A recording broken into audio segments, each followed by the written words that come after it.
मुकेश जी, आप अपना सीधा मुकाबला किस प्रतिद्वंदी से मानते हैं? देखिए, इसमें कोई मुकाबला ही नहीं है। अगर हम लोग टूटे नहीं, चूंकि हम लोग को चाहिए अपने जैसे ही लोग यहाँ जो जीते और कार्य करें, शांति बनाए, ये विकास करें। और ये सिर्फ और सिर्फ मोदी जी के नेतृत्व में और नीतीश जी के नेतृत्व में और टिकारी में अनिल जी के नेतृत्व में ही देखने को मिला है। इसलिए हम जन नमस्कार, आपने देखना शुरू किया है न्यूज हब। उसके पहले मेरा परिचय जान लीजिए। मैं हूं अनुपम सिन्हा, न्यूज हब से। और आज हम जनता के बीच में जाना शुरू किए हैं, नेताओं के बीच में जाना शुरू किए हैं, क्योंकि विधानसभा चुनाव की डुगडुगी अपने पूरे शुमार में है और चल रही है। आगामी 11 नवंबर को टिकारी विधानसभा क्षेत्र में मतदान होना है। प्रत्याशी मैदान में उतर चुके हैं। कल तक नाम वापसी है, उसके बाद प्रत्याशियों का एक फाइनल लिस्ट जारी हो जाएगा।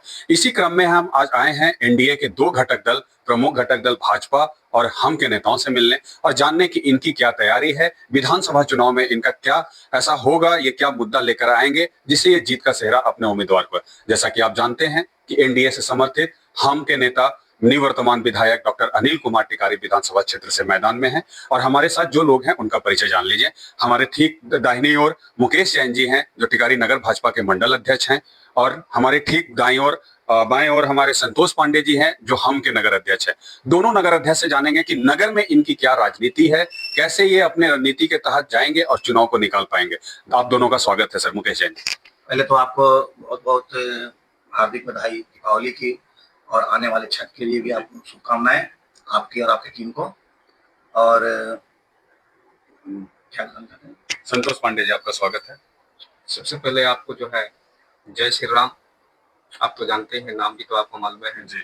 और बजरंग दल से हम रहने वाले आदमी इस बार जो है हम का नगर अध्यक्ष बन चुके हैं, और एनडीए के समर्थित जितने भी हमारे हैं सबके साथ में जो है मिलकर हम लोग काम कर रहे हैं। और हर 243 विधानसभा में जो है हमारी प्रत्याशी है, और इस बार 2025 में जो है 225 प्लस रहेंगे। मुकेश जैन जी, नगर में 40 मतदान केंद्र हैं, जैसा कि जो जानकारी, कुल 40 मतदान केंद्र हैं। इसमें आपकी क्या तैयारी है, भाजपा की क्या तैयारी है, जो अपने एनडीए के उम्मीदवार को चुनाव निकाल कर दे? देखिए, नगर में 39 मतदान बूथ हैं। सारे बूथों पर भाजपा का ही एक ऐसा है कि हर बूथ पर एक बूथ अध्यक्ष है और उसकी एक कमेटी है 12 सदस्य। वो सारे बूथ अध्यक्ष अपने बूथ कमेटी के साथ में बूथ पर काम करेंगे। इनके लिए वो एक छोटा सा है, प्रधानमंत्री मोदी जी का भी नारा है कि हमारा बूथ सबसे मजबूत, और बूथ जीतो इलेक्शन जीतो। मतलब मोदी के नाम पे ही इलेक्शन जीतना है? नहीं, उनका एक नारा है, वो एक मंत्र है जी। मंत्र, हम लोग भी बहुत सारा कार्य सिद्धि करते हैं तो मंत्र के आधार पर, तो एक मंत्र है कि बूथ जीतो मतलब इलेक्शन जीतो। तो हम लोग बूथ पर अपने पूरे मजबूती से है, 12 सदस्यीय कमेटी है। उसके ऊपर हमारा 2-3 बूथ पर मिला करके एक बूथ पालक का भी हम लोगों ने निर्माण किया है, जो वो 2-3 बूथ को देखेंगे। उनमें जो भी गाइडलाइंस होगा उनको आगे की कार्य प्रणाली को बताएंगे, वो कि ऐसे करना है, कैसे जीतना है। उसके ऊपर हमारे यहाँ 3 शक्ति केंद्र हैं। उन शक्ति केंद्र, हर एक शक्ति केंद्र को 12 या 13 बूथ समर्पित किया गया है। वो और उनके अंदर आने वाले जितने भी बूथ पालक है, वो सारा एक टीम बन जाता है। और हमारे टीम के अंदर ये 3 शक्ति केंद्र है, उसके बाद जितने भी 25 बूथ पालक हैं, उसके बाद हमारे पास 39 बूथ अध्यक्ष हैं। ये सब मिलकर के अपने अपने बूथ पर काम करेंगे और हम लोग मॉनिटरिंग करेंगे। तो हम समझते हैं कि एक बहुत ही अच्छा टेक्निक है, और जनता के बिल्कुल डोर टू डोर टच करने का इससे बढ़िया साधन और कुछ है नहीं। जैसे भाजपा का एक संगठन के तौर पे बहुत ही बेहतर आपने बताया कि एक हमारा ये इस तरह से स्ट्रक्चर से हम काम करते हैं, लेकिन आपको नहीं लगता है कि कहीं भाजपा का सिंबल ना होके आपके घटक दल हम का सिंबल है और उसके सामने आपके सामने राजद का सिंबल है, तो क्या चुनौतियां आपको लगती है? देखिए, भाजपा, ये बात सही है कि भाजपा इस क्षेत्र में बहुत ही मजबूत है और इनके पास एक सशक्त टीम है। फिर भी ऐसा राजनीति में आता है कि ऊपर के जो लीडर्स होते हैं वो इस चीज को समझते हैं। यहाँ जातिगत गठबंधन भी चलता है, जातिगत समीकरण भी है। उन सब समीकरणों को देखते हुए ऊपर के जो हमारे वरिष्ठ नेता हैं, जो इस चीज को बढ़िया से समझते हैं, उन्होंने अपने सीटों का बंटवारा किया। पूरे बिहार में भाजपा का कमेटी है, हर स्तर पर कमेटी कायम है, लेकिन हम लोगों को कहीं ना कहीं अपने सहयोगी को भी लेके चलना है, तो किसी न किसी को थोड़ा सा कहीं अपना समर्पण करना पड़ता है दूसरे के प्रति। तो ये हम लोग का एक अच्छा चीज है। हम लोग में एक अच्छी बात है कि आज हम लोग 20-25 साल से समर्पण कर रहे हैं, लेकिन फिर भी हम लोग टूटे नहीं, चूंकि हम लोग को चाहिए अपने जैसे ही लोग यहाँ जो जीते और कार्य करे, शांति बनाए, ये विकास करें। और ये सिर्फ और सिर्फ मोदी जी के नेतृत्व में और नीतीश जी के नेतृत्व में और टिकारी में अनिल जी के नेतृत्व में ही देखने को मिला है। इसलिए हम जनता से ये भी कहना चाहेंगे कि किसी भी भूल भुलैया में ना रहे कि कोई दूसरा आकर के कर जाएगा। इन्होंने जितना भी किया है इन्होंने किया है, और आगे अगर करना भी होगा, अच्छा करना होगा, तो इन्हीं से आशा लगाइए, दूसरे से आप आशा नहीं लगाइए। बीच में हम लोग भी एक बार ये चीज करके देख चुके हैं, बदल करके एक को जो नजर भी नहीं आया हमारे विधानसभा में। और बहुत सारे, जैसे हम तो ज्यादातर टिकारी नगर की बात करेंगे, बाकी टिकारी पूरे क्षेत्र की बात तो नहीं करना चाहेंगे। टिकारी नगर में हम लोग ज्यादातर व्यापारी वर्ग हैं, और व्यापारिक वर्ग को सिर्फ मतलब होता है शांति से। अगर वो शांति रहेगा पूरे माहौल में तो वो व्यापार अच्छे से कर पाएंगे और वो कमा पाएंगे। अगर माहौल अच्छा नहीं है, आज के 20 साल पहले चले जाइए, 2005 के पहले चले जाइए, तो इधर बम हो रहा है, उधर गोली चल रहा है, उधर अपहरण हो रहा है, उधर लूटकांड हो रहा है। आदमी व्यापारिक वर्ग जो है सो बहुत डर में रहता था। कोई देहात से यहाँ पर है सो गांव से यहाँ पर आ नहीं पाता था कि रात में हम लोग को बाजार करना है। आज के डेट में पर्व त्योहार में देखिए तो आधी रात तक मतलब महिलाएं, बच्चे स्थिति बदला, बहुत ही स्थिति में। अगर जिनको नजर नहीं आता है तो उनके लिए तो क्या ही कहा जा सकता है, लेकिन ये बदलाव है, हम लोग को नजर आता है। और बाजार के लोगों को मैं यही कहता हूँ कि आप लोग जो शांति दे उस पर ध्यान दीजिए। डेवलपमेंट, आप नगर क्षेत्र में है, आपके पास इतना पैसा है ना कि डेवलपमेंट अपने आप चल रहा है, हो रहा है। आपको किसी विधायक से उम्मीद रखने की भी जरूरत नहीं है, लेकिन अगर ये विधायक आपके क्षेत्र में शांति बहाल करता है तो आपके लिए सर्वप्रथम जरूरी है। संतोष जी, मुकेश जी ने एक जातिगत समीकरण की बात की, और अब तो उम्मीदवार लगभग तय हैं, नाम वापसी होना है कल तक, लेकिन उम्मीदवार लगभग तय हैं। आपके सामने जिन लोगों से चुनौतियां आपको लग रही हैं, आपको नहीं लगता है कि आपके सामने जो विपक्षी हैं आपके, जिनसे आपकी प्रतिद्वंदिता है, उनके सामने कहीं ना कहीं ये जातिगत समीकरण में आप हल्का पड़ रहे हैं? देखिए, हम लोग जाति पर लेकर नहीं चलते।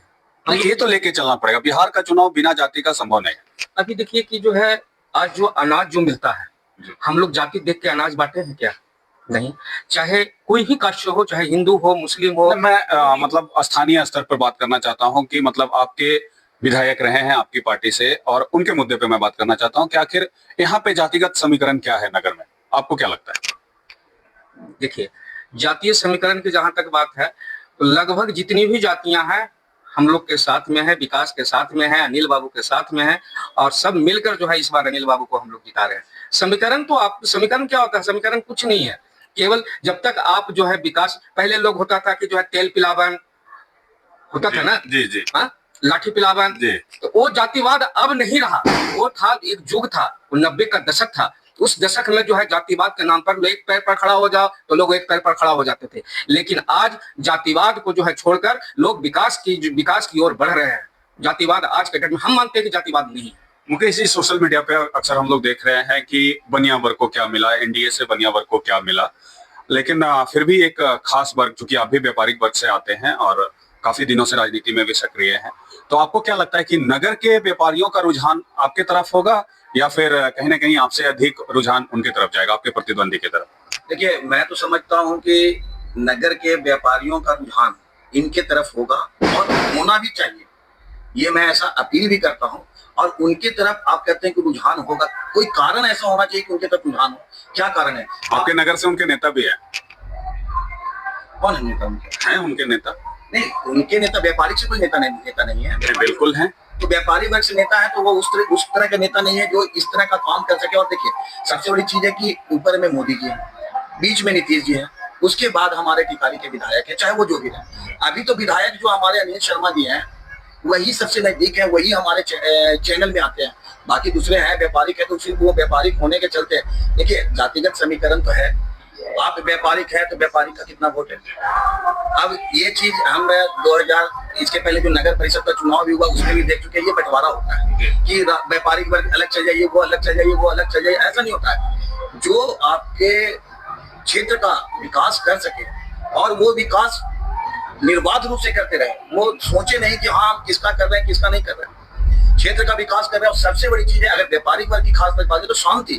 हमें 2005 के बाद से शांति देखने को मिली। चलिए, एक और सवाल मेरा कि मतलब अभी जो वर्तमान परिवेश में टिकारी की राजनीति में चल रहा है कि आपके जो उम्मीदवार हैं निवर्तमान विधायक, उन पे बाहरी होने का आरोप लग रहा है, इसको आप कैसे लेते हैं? देखिए, अब ये क्या बाहरी रह गए, जो पिछले 5 चुनाव जीते हैं और वो इस क्षेत्र का नेतृत्व कर रहे हैं और बहुत अच्छे से नेतृत्व कर रहे हैं। हर जनता तक उनकी पहुंच है। देखिए, कुछ जनता का ये कहना होता है कि वो किसी को पहचानते नहीं है। ऐसी बात नहीं है, वो एक विधायक है, उनका भी एक दायरा है। आपको अगर जरूरत है और उनके पास आप गए, उनके पास आपने किसी कार्य के लिए विनती किया हो और वो आपको दुत्कार दे, तो ये एक अलग विषय है। आप गए ही नहीं, अब आप चाहते हैं कि बैठे बैठाए आपके द्वार पर हमेशा विधायक, तो विधायक को कई काम होते हैं। इलेक्शन के टाइम में आपके द्वार पर जरूर आ रहे हैं, क्योंकि इनके पास अभी सिर्फ इलेक्शन और वोट लेने का काम है, लेकिन इसके बाद इलेक्शन जीतने के बाद इनको आपके क्षेत्र में काम करने का, आपके क्षेत्र के लिए तरह तरह की योजनाएं लाने का, आपके क्षेत्र के लिए विशेष रूप से फंड की व्यवस्था करने के लिए इनको कई लोगों से मिलना पड़ता है, ऊपर के लोगों से बातचीत करने में, इसमें भी समय लगता है। तो ये कुछ जनता ऐसे बरगलाते हैं लोगों को कि भाई विधायक आपके पास नहीं है, आपके एक कॉल पर आपके पास दौड़ा चला जाए, तो ये सब सोचना उनकी बेवकूफी है। आपको कार्य से मतलब होना चाहिए, आपका कार्य हो रहा है कि नहीं हो रहा है, आपको किस चीज की जरूरत है और कहाँ आपको दिक्कत है वो बताइए। और ऐसा है कि इनके भी कई लोग हैं यहाँ पर, आप कभी उस चैनल को भी पकड़ करके अपना दिक्कत बताइए। आपको कार्य, अपना दिक्कत को, प्रॉब्लम को सॉल्व होने से मतलब है कि उस आदमी को आपके द्वार तक पहुंचने से मतलब है। हमें तो मतलब है कि प्रॉब्लम सॉल्व होना चाहिए। बनिया का अगर कोई प्रॉब्लम है, व्यापारिक वर्ग का कोई प्रॉब्लम है, जो सबसे बड़ा प्रॉब्लम है वो तो सॉल्व है। ठीक है, कुछ लोगों का, अब हम लोग को मान सम्मान की जरूरत होती है। हम लोग सबसे, देखिए, अभी बनिया लोगों को या व्यापारिक लोगों का एक सबसे बड़ा जो हम समझते हैं कि दिक्कत हो सकता है कि कुछ ऑफिसेज हैं, उस ऑफिसेज में भ्रष्टाचार है, बिल्कुल, जिस पर विधायक जी ने बहुत काम किया, विकास किया, पुल बनाए, रोड बनाए, सब चीज किए, लेकिन हम इनसे एक आगे की उम्मीद करते हैं कि अब वो विकास भी चलते जाए, साथ साथ एक और विकास का काम करें। विकास दो तरह की होती है कि ये जो निचले स्तर पर भ्रष्टाचार है, क्योंकि एक व्यापारिक वर्ग कहीं से गलत कमाई नहीं करता है, वो धंधा करता है, सुबह से शाम तक अपना समय देता है और उसके बाद वो कुछ पैसा कमाता है। अब किसी ऑफिस में वो गया, नगर पंचायत के ऑफिस में हो या सीईओ के पास गया या किसी भी कार्य के लिए गया, तो उसको कुछ पैसा देना पड़ता है जिसके लिए वो तैयार नहीं होता है, क्योंकि वो गलत ढंग से कमाया नहीं है। आप रोड बनाने वाला ठेकेदार हो और वो इंजीनियर को पैसा दो, तो ये दूसरा विषय हो जाता है, वो भ्रष्टाचार दूसरे ढंग का है। लेकिन ये भ्रष्टाचार जो है ना, इस भ्रष्टाचार को मैं विनती करूंगा कि अगर विधायक आ रहे हैं यहाँ पर, इसके बाद इनको हो सकता है कि कोई बड़ा दायित्व भी मिले, और जो दायित्व मिले तो मेरा ये पहला होगा विनती उनसे कि इस तरह का भ्रष्टाचार कम से कम ऑफिस से हटा, मतलब स्थानीय कार्यालयों में जो भ्रष्टाचार की शिकायतें मिलती हैं उसको दूर करें, ताकि व्यापारिक वर्ग उसका लाभ ले सके, तो उनको पैसा न देना पड़े काम। आपका नगर में ऐसा कौन सा मुद्दा है जिसके बूते पे आप विधायकी का चुनाव जीतना चाह रहे हैं? देखिए, नगर में तो आप, कई बार कह चुका हूँ पहले भी, कि मुद्दा वही रहता है कि जो इस क्षेत्र को शांत रखे, क्योंकि हम आज के सुबह 8 बजे से लेकर के रात के 1:30-2 बजे तक भी जग करके बिजनेस कर रहे हैं, व्यापार कर रहे हैं, और कस्टमर्स भी जो है सबसे ज्यादा तो देखिए कि 2005 के बाद से अभी आप मार्केट में घूमिए तो आपको 80% से 90% तक महिलाएं ही व्यापार, मतलब ये खरीदारी करते हुए नजर आएंगी।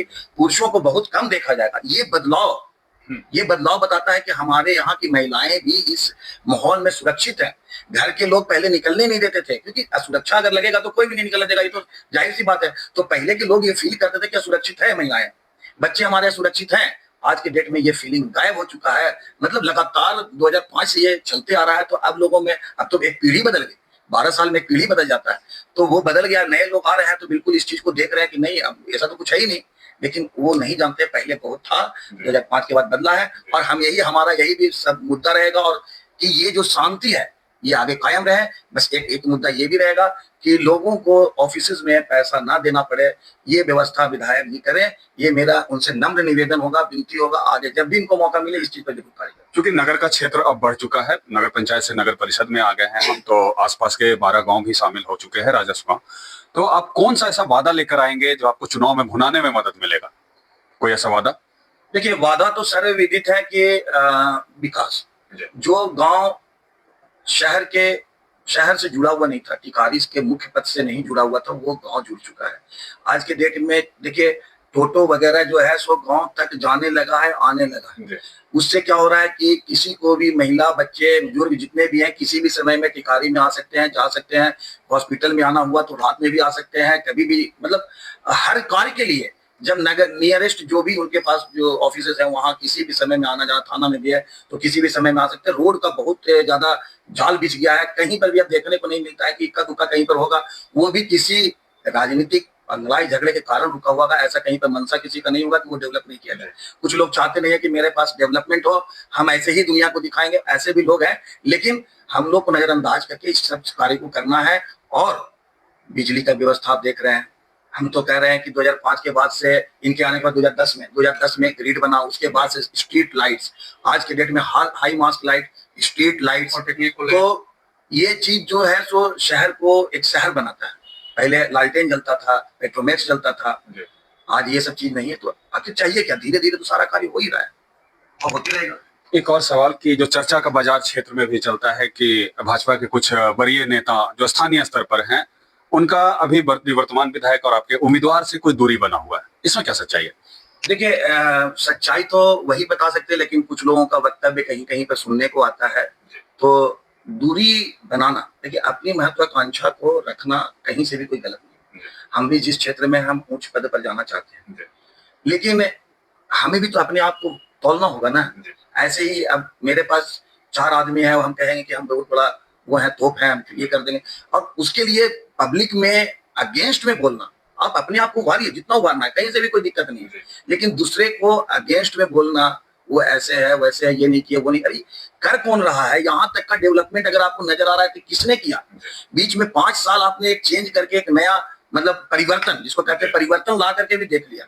और आज के डेट में अगर विपक्ष के जितने भी उम्मीदवार हैं वो कहीं से भी नहीं लगते हैं, या जो भी यहाँ पर अपने आप पे दावेदारी ठोक रहे हैं, बहुत सारा अभी एक करें कि सुबोध सिंह जी भी हैं, तो कौन जानता है? अरे वो जातिगत समीकरण के चलते आए हैं।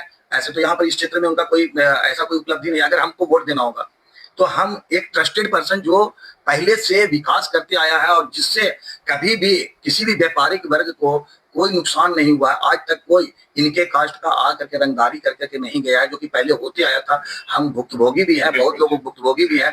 तो ये आज तक इनके होते में हम उस आदमी पर क्यों विश्वास कर लें? जो नया है, क्या पता हो सकता है कि हम उनको लाएं और वो उससे भी ज्यादा खतरनाक निकल जाए।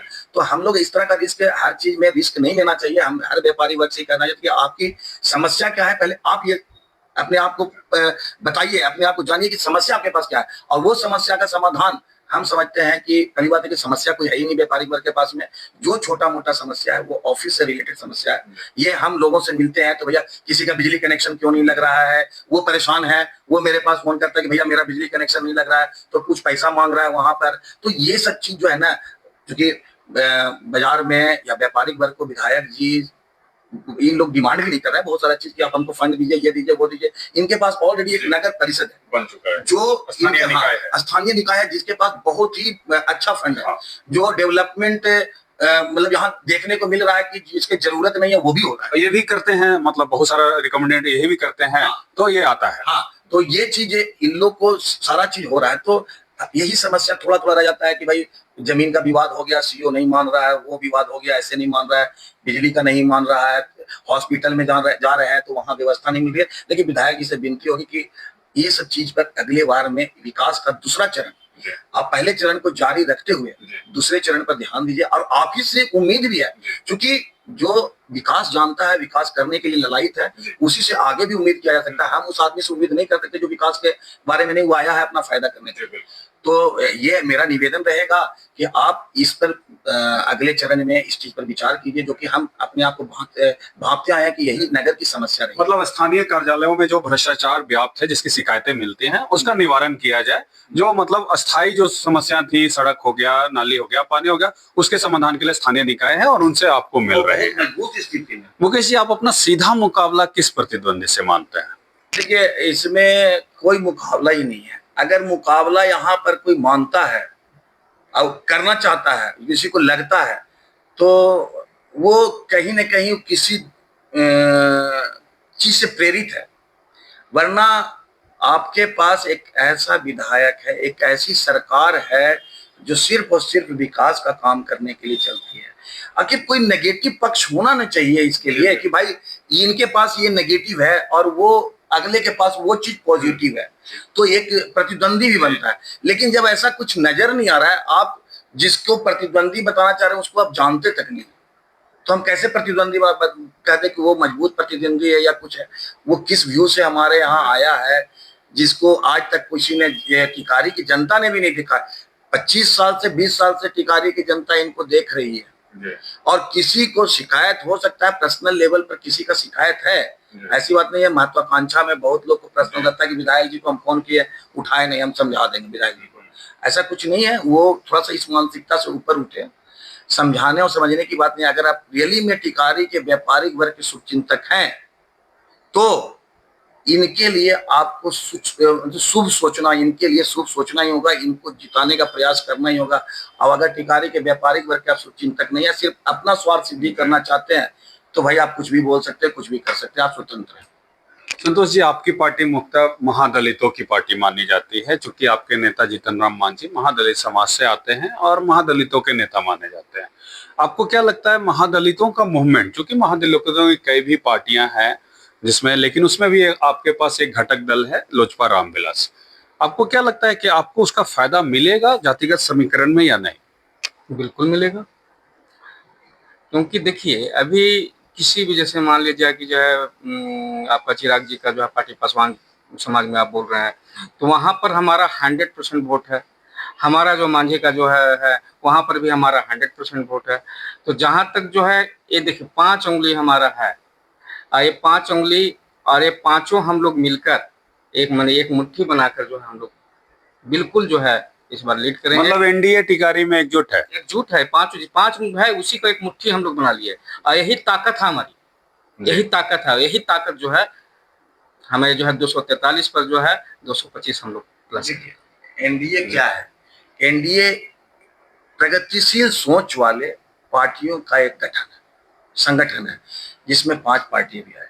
कुछ पार्टी पारिवारिक पार्टी भी है, इसमें हम कहीं नहीं मानते हैं कि भाई ये गलत है पार्टी, लेकिन सोच प्रगतिशील है, इसीलिए वो प्रगतिशील सोच वाले एक जगह इकट्ठा होकर के चुनाव लड़ रहे हैं। तो इसमें कोई छोटा कोई बड़ा नहीं है, सबको साथ लेकर चलना है, और जातिगत समीकरण भी बैठता है। तो ऐसे भी मोदी जी का विकास सबके लिए है, चाहे वो उनको वोट किया हो या नहीं किया हो। और ये चीज तो जब मोदी जी किसी चीज को लीड कर रहे हैं और वो अपना एक आदमी दे रहे हैं कि ये मेरे वहां प्रतिनिधि रहेंगे, तो आप उनको देखिए, उनका सोच एकदम क्लियर कट है कि वो भारत को आगे बढ़ाना चाहते हैं, भारत की जनता को आगे बढ़ाना चाहते हैं, उनका स्तर उठाना चाहते हैं, विश्व में सम्मान उनके लिए चाहते हैं। तो वह हर कार्य कर रहे हैं, और उनका अगर कोई आदमी यहाँ पर है, प्रतिनिधि करने वाला है, तो हम उनके साथ में रहेंगे। ये मेरा सोचना है, क्योंकि आदमी का सोच बताता है कि किसके साथ चलना है, किसके साथ। मतलब मोदी जी और नीतीश जी के जो भी प्रतिनिधि होंगे उनके साथ इनका रहना है। और एक विकास की जो इन्होंने बताया, हमारे साथ थे अभी मुकेश जैन जी और संतोष पांडे जी, जिनसे हमारी एक लंबी बातचीत हुई, इनकी रणनीतियों पर चर्चा हुई और ये कौन से मुद्दे लेकर आएंगे। इनका कहना स्पष्ट तौर से है कि मुद्दा व्यापारिक वर्ग का जो भी शुभचिंतक होता है उसको हम वोट देंगे, और हमारी संगठन के तौर पर काफी अच्छी तैयारी है। और इन दोनों का ये भी मानना है कि इनके चुनाव में इनके मुकाबले में कोई भी प्रतिद्वंदी नहीं है। अब ये तो 14 नवंबर ही बताएगा कि इनके मुकाबले में कोई प्रतिद्वंदी थे या नहीं, या फिर जीत का ये सेहरा इन लोग अपने ही विधायक को पहनाने का काम करेंगे, या फिर इनके हाथ से ये टिकारी की सत्ता जाएगी। तब तक के लिए, आज तक के लिए इतना ही। फिर से मिलेंगे न्यूज हब के दूसरे एपिसोड में। धन्यवाद।